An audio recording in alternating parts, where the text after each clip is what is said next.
नमस्कार, आप देख रहे हैं बिहार तक और आपके साथ मैं हूं ऋचा शर्मा। भोजपुरी सिनेमा के सुपरस्टार और सिंगर पवन सिंह ने बिहार विधानसभा चुनाव 2025 को लेकर चल रही तमाम चर्चाओं पर विराम लगा दिया। पिछले कुछ दिनों से बीजेपी नेताओं के साथ उनकी मुलाकात के बाद ये चर्चा बहुत तेज थी कि वो इस बार राजनीति में सक्रिय रूप से उतर सकते हैं। लेकिन अब पवन सिंह ने सोशल मीडिया पोस्ट के जरिए ये साफ कर दिया कि वो चुनाव नहीं लड़ेंगे। पवन सिंह चुनावी रण में नहीं उतरेंगे। पवन सिंह ने एक्स पर पोस्ट करते हुए लिखा, मैं पवन सिंह अपने भोजपुरिया समाज से बताना चाहता हूं कि मैं बिहार विधानसभा चुनाव लड़ने के लिए पार्टी ज्वाइन नहीं किया था और ना ही मुझे विधानसभा चुनाव लड़ना है। मैं पार्टी का सच्चा सिपाही हूं और रहूंगा। इस बयान के साथ ही पवन सिंह ने सभी राजनीतिक अटकलों पर फुल स्टॉप लगा दिया। हाल ही के दिनों में पवन सिंह की बीजेपी के वरिष्ठ नेताओं से मुलाकात हुई थी, जिसके बाद ये चर्चा का विषय बन गया था। उनके कई फोटो और वीडियो वायरल भी हुए, जिससे ये कयास लगने लगे कि वो पार्टी के टिकट पर किसी सीट से चुनावी रण में उतर सकते हैं। सबसे ज्यादा आरा सीट की चर्चा हो रही थी। भोजपुरी समाज में उनकी लोकप्रियता को देखते हुए ये माना जा रहा था कि बीजेपी उन्हें स्टार प्रचारक या उम्मीदवार के रूप में पेश कर सकती है। लेकिन अब उनके पोस्ट के बाद ये संकेत मिल रहे हैं कि वो कम से कम फिलहाल चुनावी मैदान से दूर रहना चाहते हैं। पत्नी ज्योति सिंह के साथ विवाद बड़ा फैक्टर बना है क्या? ये सवाल इसके बाद उठ रहे हैं। पवन सिंह का निजी विवाद भी पिछले कुछ समय से सुर्खियों में है। उनकी पत्नी ज्योति सिंह ने उन पर कई गंभीर आरोप लगाए हैं, जिसमें उन्होंने ये भी कहा कि गर्भपात के लिए उन पर दबाव बनाया गया, मानसिक उत्पीड़न किया गया, टॉर्चर जैसे आरोप ज्योति सिंह ने पवन सिंह पर लगाए हैं।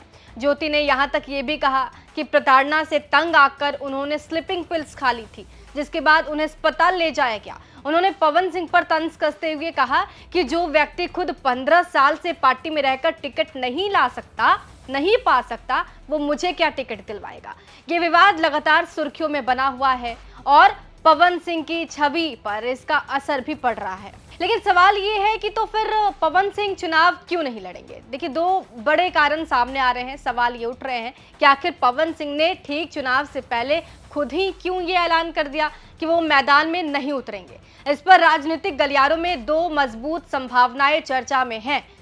रणनीतिक फैसला कोई लोग मान रहे हैं कि पत्नी विवाद को कमजोर करने के लिए ये फैसला लिया गया है। पवन सिंह का ये कदम एक रणनीतिक चाल भी हो सकता है।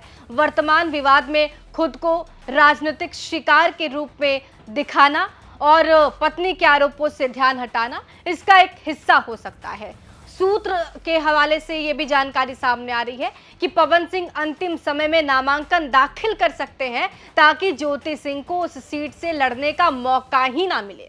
और एक और चर्चा हो रही है कि डील सील हो गई है। देखिए, कलाकार कोटे से राज्यसभा की तैयारी कर रहे हैं पवन सिंह। इसको लेकर भी चर्चा हो रही है। चर्चा ये कि पवन सिंह का चुनाव ना लड़ने का फैसला किसी बड़ी डील का संकेत है। कहा यह जा रहा है कि पार्टी ने उन्हें कलाकार कोटे से राज्यसभा भेजने का वादा किया। अगर ऐसा होता है तो पवन सिंह राजनीतिक क्षेत्र में सीधे ऊपरी सदन से एंट्री करेंगे, जो उनके स्टारडम और पार्टी के लिए एक विन विन की स्थिति आप कह सकते हैं।